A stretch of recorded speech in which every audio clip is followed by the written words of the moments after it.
24 ঘন্টা মদের আড্ডাখানায় থাকতো। আমার পয়গম্বর মুসা নবী মনে করেছে কেমনে আল্লাহর ওলি হইল।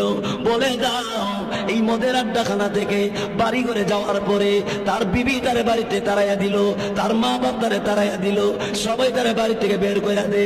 মদের আড্ডাখানায় না যাইয়া এমনি লোকটা রওনা হয়ে গেল গভীর জঙ্গলের মধ্যে।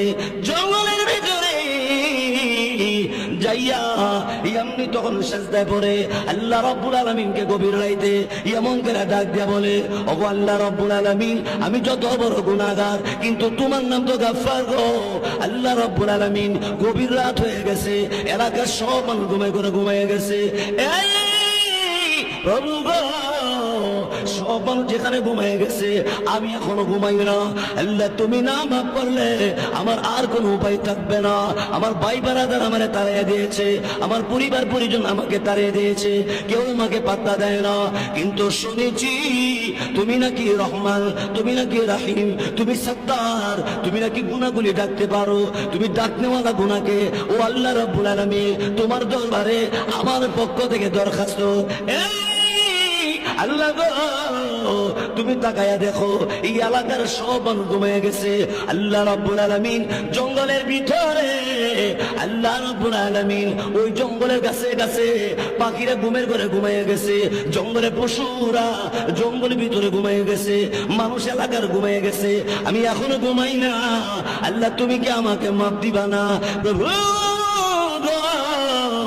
ওয়াদা দিলাম আর জীবনে মদ পান করব না, আর কোনদিন গুনার কাজ করব না।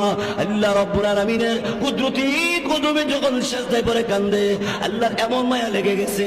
আল্লাহ রাব্বুল আলামিন বলে, আমি আল্লাহ রাব্বুল আলামিনকে যখন এমন করে ডাকতে আরম্ভ করে, রে জিবরাইল,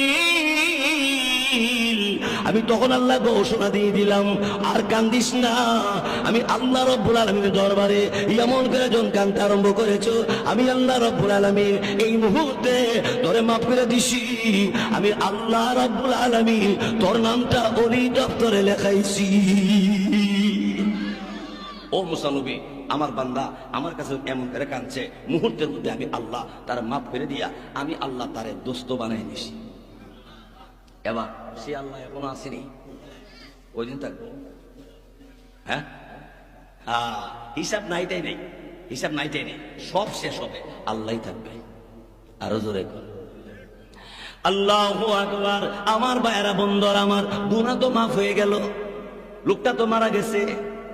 মারা যাওয়ার পরে মুসা আলাইহিস সালাম লোকটা যে মারা গেছে, জিবরাইল ফেরেশতাকে আল্লাহ জানাইলেন, রে জিবরাইল, আমার এই বান্দাটি আর গুনাহ করবে না। যখন আমি আল্লাহ রাব্বুল আলামিনের কাছে বলেছে, আমি আল্লাহ রাব্বুল আলামিন এমন ভালোবাসা তার জন্য রেখেছি, এমন ভালোবাসা তার জন্য দিয়েছি, আমি আল্লাহ রাব্বুল আলামিন তাকায়া দেখি তারে কোলে লওয়ালা কে হই নাই, তারে ভালোবাসনেওয়ালা কে হই নাই।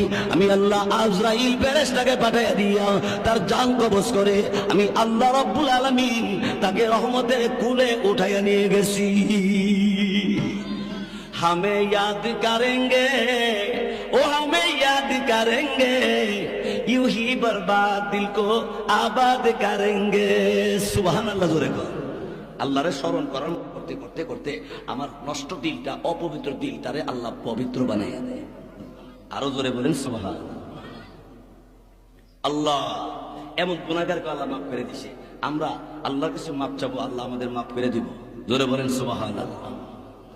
ভাইয়ের আমার, বন্ধুর আমার, আর একটা কথা শুনেন। হযরতে ওমর ফারুক রাদিয়াল্লাহু তাআলা তিনি আইন পাস করেছে, সাবধান, কেউ মদ পান করবা না। যদি কেউ মদ পান করো আর লাগাম পায়, তাইলে গাছের মধ্যে লটকায় ফিরানি দেওয়া হবে, চামড়াগুলো উঠাই দেওয়া হবে। সুতরাং এই দেশে মদ চলবে না। এই ঘোষণা যখন ওমর ফারুক রাদিয়াল্লাহু তাআলা দিয়েছে, সবাই সচেতন, সবাই চুপচাপ হয়ে গেছে। একদিন এক যুবকে মদের দোকান থেকে এক বোতল মদ কিনা তো বাড়ির দিকে রওনা হয়েছে। যেই পথটা রওনা হয়েছে, এই পথ দিয়ে, এই রাস্তা দিয়া ওমর ফারুক যাইতেছে। যুবক চিন্তা করে, হাই রে, মদের বোতল লইছি আর বাড়ির দিকে জামগা, আর যেই ওমরে কইছে গাছের সাথে লটকায় বেরিব, সামরা উড়াই লিব, ঠিকই উড়াই লিব। কারণ ওমর ফারুক তো কোনো ঘুষ খায় না, যেরকম ঠিক কিনা। আর আমরা দেশ যারা বিশিষ্ট বিশিষ্ট পুষ্টে আছে, বালা পুষ্টে, এরা এমনও কিছু লোক আছে ঘুষ না খাইলে ওনার হুশই ফিরাইয়ে না। বেউস হয়ে দেখে, চোখ বাইর করে দেয়, ফাইলি ডালটা ফালাই দেয়, সার সার সার সার হালি দে ফা, আর হে সার সার যেরকম ঠিক। আচ্ছা, যুবক যেই রাস্তা দিয়ে আসতেছে, এই রাস্তাটা ওই দিক থেকে ওমর ফারুক যাইতেছে। যুবক চিন্তা করলো, হাই রে, এই মদের বোতল এখন কি করি? চিন্তা করতে করতে করতে হঠাৎ করে মদের বোতলটা কাপড়ের ভিতরে বুগুলি সিবার মধ্যে থইয়ে দিছি। থইছে পরে এই জায়গার যখন বোতল সিবাদা ধরে রাখতে একটু একটু তেরা দেখা দেয়, ধরুন ঠিক তেরা দেয় তো না, যাইতেছে। এবার যুবকে কয়, যদি আমার জিজ্ঞাসা করে বেহা হইল কেন, আর যদি কই আমার শরীর ভালো না, আর যদি দরা ফুরি তাহলে ডাবল বিচার হইব। ধরুন ঠিক কিনা? কারণ উমর সহজে ছাড়ে না। ধরুন ঠিক কিনা? তখন কি করি? আসতেছে আর চিন্তা করতেছে কেমনে বাঁচবো। হঠাৎ করে তার মাথার মধ্যে আল্লাহ তাআলা এমন একটা বুদ্ধি দিয়ে দিছে, দেখ একবার তোর মাওলার কাছে কর, তোর মদের বোতলকে পরিবর্তন হয়ে যাবে। আর ধরে কর না, আসসালামু আলাইকুম, ফোন দিয়ে না, আমি চলো টাইম মতো আসবো।